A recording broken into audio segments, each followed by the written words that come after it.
ఏమైనా చేసి కేటీఆర్ని జైల్లో పెట్టాలి, లేకపోతే మనకి పుట్టగతులు లేవు, మనకు రాజకీయ భవిష్యత్తు లేదు. ఇచ్చిన 6 గ్యారంటీల్లోని 13 అంశాల విషయంలో మనం ఏది కూడా ఇవ్వలేని పరిస్థితి.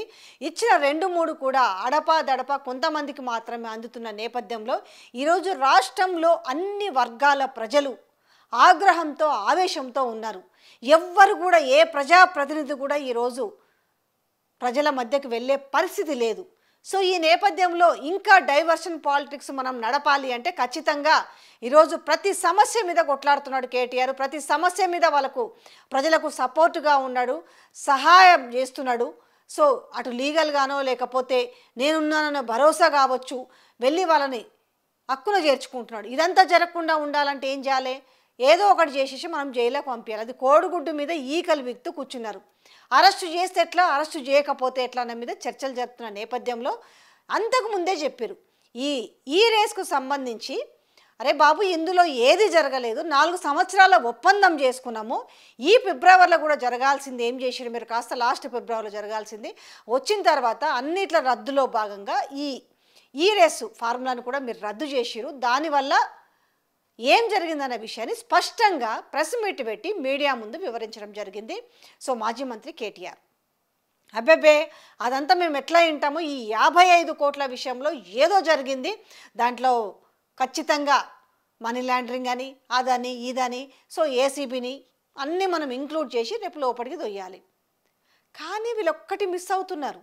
అరే మనము కాళేశ్వరంలో 96,000 కోట్ల ప్రాజెక్ట్ని 1,00,000 కోట్ల అవినీతి జరిగిందని చెప్పినాము ఎలక్షన్ల ముందు. ఎలక్షన్ల తర్వాత కూడా మనము వార్తలు వండి వార్చినాము.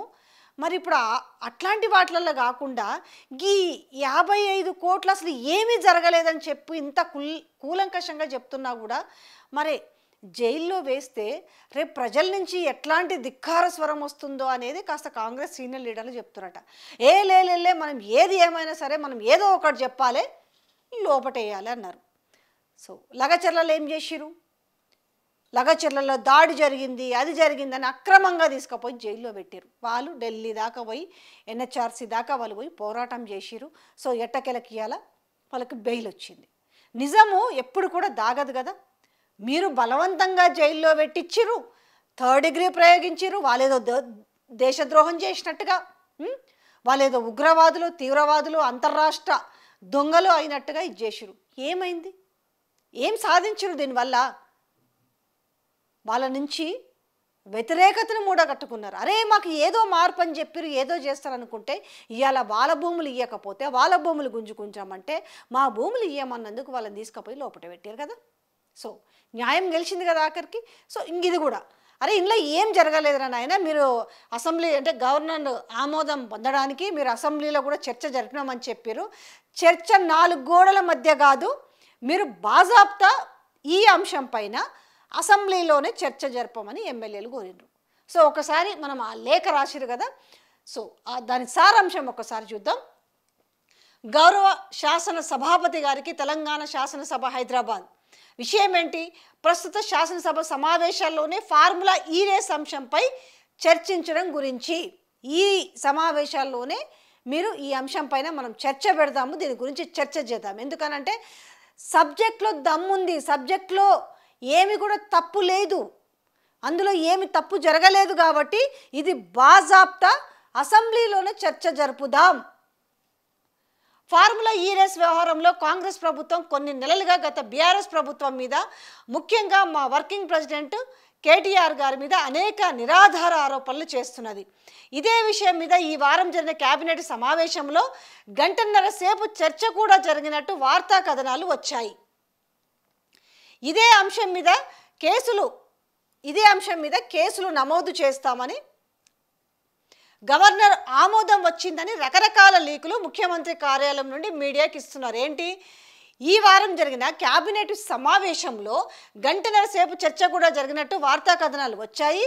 ఇదే అంశం మీద కేసులు నమోదు చేస్తామని గవర్నర్ ఆమోదం వచ్చిందని రకరకాల లీకులు ముఖ్యమంత్రి కార్యాలయం నుండి మీడియాకి ఇస్తున్నారు. ప్రస్తుతం శాసనసభ సెషన్లో ఉన్నది కనుక ఈ అంశం మీద 4 గోడల మధ్య చర్చ కన్నా రాష్ట్ర శాసనసభలో 4 కోట్ల మంది ప్రజల ముందు చర్చ జరిగితే నిజానిజాలు ఏమిటో అందరికీ తెలుస్తాయి. తెలంగాణ రాష్ట్రానికి హైదరాబాద్ నగరానికి మంచి జరగాలని సదుద్దేశంతో గత ప్రభుత్వం ఫార్ములా ఈ రేస్ నిర్వాహకులతో ఒక ఒప్పందం చేసుకుంది. 2023లో విజయవంతంగా రేస్ జరిగి అన్ని వర్గాల మన్ననలు అందుకున్నది. ఈ రేస్ వల్ల రాష్ట్ర ఆర్థిక వ్యవస్థకు సుమారు 700 రూపాయల కోట్ల లబ్ధి చేకూరిందని నీల్సన్ సంస్థ నివేదిక స్పష్టం చేసింది. 2024లో మరో దఫా రేస్ జరగవలసి ఉండగా కాంగ్రెస్ ప్రభుత్వం వచ్చిన వెంటనే దాన్ని ఏకపక్షంగా రద్దు చేయడం జరిగింది. అప్పటి నుండి రాజకీయ కక్ష సాధింపు చర్యల్లో భాగంగా ఈ రేసు గురించి అనేక అవాస్తవాలను మీడియా ద్వారా ప్రచారం చేసింది. ఇందులో ఏదో జరిగిందనే అపోహలు సృష్టించే ప్రయత్నం కాంగ్రెస్ ప్రభుత్వం చేస్తుంది. నిజానికి ఈ రేసు ఒప్పందం అంతా పారదర్శకంగా జరిగింది. రేస్ నిర్వాహకులకు చెల్లింపులు కూడా పారదర్శకంగానే జరిగాయి. ఇదివరకే కేటీఆర్ వివరంగా చెప్పడం జరిగింది. అయినా కాంగ్రెస్ ప్రభుత్వం మాత్రం దుష్ప్రచారం మానడం లేదు. రాష్ట్ర ప్రజలకు నిజాలేమిటో తెలుసుకునే హక్కు ఉంది కనుక శాసనసభలో ఈ అంశంపై చర్చకు అనుమతించాలని మేము విజ్ఞప్తి చేస్తున్నాం. అన్ని విషయాలు సవివరంగా రాష్ట్ర ప్రజలకు శాసనసభ వేదికగా చెబుదాం. శాసనసభ సెషన్ జరుగుతుంది కనుక మీకు అనుకూలమైన రోజే ఈ చర్చను పెట్టండి అని కోరుతున్నాము. ఈ అంశంపై శాసనసభలో సవివరమైన చర్చ జరిగితే నిజాలేమిటో నిగ్గు తేలుతాయి. తర్వాత వీళ్ళందరూ కూడా ఎవరెవరైతే ఉన్నారో తన్నీరు హరీష్ రావు, వేముల ప్రశాంత్ రెడ్డి, కాలేరు వెంకటేష్, కేపీ వివేకానంద, కల్వకుంట్ల సంజయ్, విజయుడు, కె మాణిక్రావు, చామకూర మల్లారెడ్డి, పల్లా రాజేశ్వరరెడ్డి, సో వీళ్ళందరూ కూడా చింతా ప్రభాకర్, సో వీళ్ళెవరెవరైతే ఉన్నారో వీళ్ళందరూ కూడా దీనికి సంబంధించిన చర్చ జరపడానికి వీళ్ళందరూ కూడా వీళ్ళ సిగ్నేచర్లు పెట్టేసి వీళ్ళందరూ కూడా పంపిరు, ఒక లేఖను రాసిరు. దీని గురించి గతంలోనే కేటీఆర్ ప్రెస్ మీట్ పెట్టి చాలా క్లుప్తంగా పాయింట్ టు పాయింట్ మీకు అర్థం కాకపోయినా మీకు బుర్ర లేకపోయినా నేను చెప్తున్నాను జర వినుండ్రి అనేసి ఏం జరిగిందనే అంశం మీద చాలా క్లుప్తంగా వివరించినప్పటికి కూడా ఏం చేయాలో అర్థం కాలేదు. ఎట్లయినా సరే మనం ఇప్పుడు లోపల ఇయ్యాలంటే ఏదో ఒక కారణం ఎతకాలని చెప్పేసి ఇప్పుడు ఈ రేసు మీద లీకులు ఇచ్చుకుంటూ ఒకవైపు ఏమో తర్జన భర్జనలు, అరెస్టు చేస్తే ఏంటి చెయ్యకపోతే ఏంటి రెండు, ఈ తర్జన భర్జనలో భాగంగా సో రోజు కథనాలు వండి వారుస్తూ ఫైనల్గా ఒక కన్క్లూజన్కి వచ్చినట్టుగా తెలుస్తుంది. ఈ నేపథ్యంలో ఇదంతా ఎందుకు, మరి ఆల్రెడీ చర్చ జరిగింది అంటున్నారు కదా, 4 గోడల మధ్యలో కాదు చర్చ జరగడం అనేది బహిరంగంగానే చేద్దాం. అది కూడా ఆల్రెడీ సెషన్స్ నడుస్తున్నాయి కదా, శాసనసభ సెషన్స్ నడుస్తున్నాయి కాబట్టి దీంట్లోనే దీని గురించి మీకు ఏ రోజు వీలైతుందో చెప్పండి, ఆ రోజు చర్చ పెడదామని చెప్పినప్పుడు నిజంగా ఈ ప్రభుత్వానికి దీంట్లో నిజంగానే తప్పు జరిగింది అని తెలిస్తే, దీంట్లో నిజంగానే అవినీతి జరిగిందని తెలిస్తే, దీంట్లో నిజంగానే మనీ లాండరింగ్ జరిగిందని తెలిస్తే, దీంట్లో నిజంగా ప్రైవేటు వ్యక్తుల ఖాతాల్లోకి డబ్బులు పోయాయని నిజంగా నమ్మితే, నిజంగా దానికి సంబంధించిన వాస్తవాలు ప్రూఫ్స్ ఉంటే చర్చ బహిరంగంగానే సెషన్స్లో పెడితే సరిపోతుంది కదా, తెలంగాణ ప్రజలకు కూడా అర్థమవుతుంది కదా. ఇంకా మళ్ళీ ఇందులో గూడుపుటాన్ని ఎందుకు, ఇంకా మళ్ళీ బాజాబ్తా వాళ్ళే లేఖ రాసిరు కనపడుతుంది కదా గౌరవ శాసన సభాపతి గారికి. సో ఈ అంశం మీద చర్చ పెడదాము, మీకు కుదిరిన రోజే చెప్పండి అని చెప్పినప్పుడు చర్చ జరిపితే అర్థమవుతుంది. అంటే జరగని దాన్ని కూడా జరిగిందని మసిబూసి మారేడుకాయ చేయడం కంటే వాళ్ళే కోరినరు కాబట్టి ఖచ్చితంగా చర్చ జరిపితే దీంట్లో నిజాలేంటి, అసలు వాస్తవాలేంటి అంటే ఈరోజు తెలంగాణ ప్రజలకు అర్థం కాకుండా ఉందా? ఈ రేసు వల్ల ఏం జరిగింది అంటే ఒక తెలంగాణను తీసుకువెళ్ళి ప్రపంచ పటంలో తెలంగాణను తీసుకెళ్ళి పెట్టిన విధానాన్ని వాళ్ళేం మర్చిపోరు కదా. ఈరోజు ప్రతిదాన్ని మనం గౌరవం తగ్గించుకునే విధంగా మన రాష్ట్రాన్ని మనమే ఈరోజు చులకన చేసుకుంటూ పోతుంటే ఇక మిగతా దేశాలకు ఏం గౌరవం ఉంటుంది తెలంగాణ రాష్ట్రం అంటే? మార్పు కోరుకురంటే ఆ మార్పు ఇంకా డెవలప్ ఉంటుంది అనుకున్నారు కానీ ఈ మార్పు ఇంత దరిద్రంగా ఉంటుంది అనేసి మేము అనుకోలేదనేసి ఇప్పటికే తెలంగాణ ప్రజలు చెప్తూనే ఉంటారు. ఇంకా లగచర్ల బాధితులను చూస్తలేరా తెలంగాణ ప్రజలు?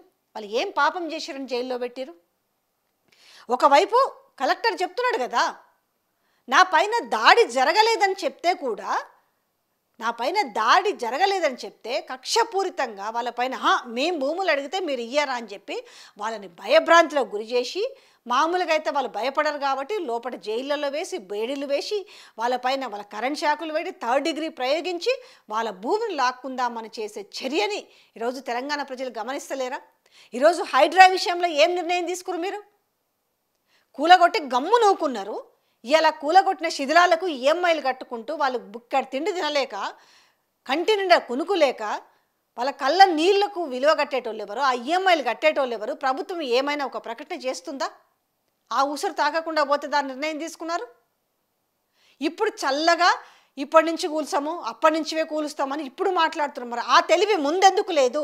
ఒక హైడ్రా తీసుకురావాలి అనుకున్నప్పుడు మీరు చెరువుల పరిరక్షణ, కాలువల పరిరక్షణ ఇవన్నీ చేయాలనుకున్నప్పుడు ముందెందుకు సోయి లేకపోయిందనేసి వాళ్ళు ప్రశ్నిస్తున్నారు. ఇవాళ వాళ్ళకు బోసా ఆ ఉసురు ఒకనే పోదు.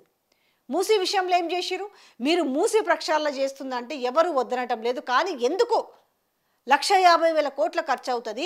లీగల్గా ఉన్న ఇల్లుల సంగతి ఏంది? మా బ్యాంక్ ఈఎంఐల సంగతి ఏంది?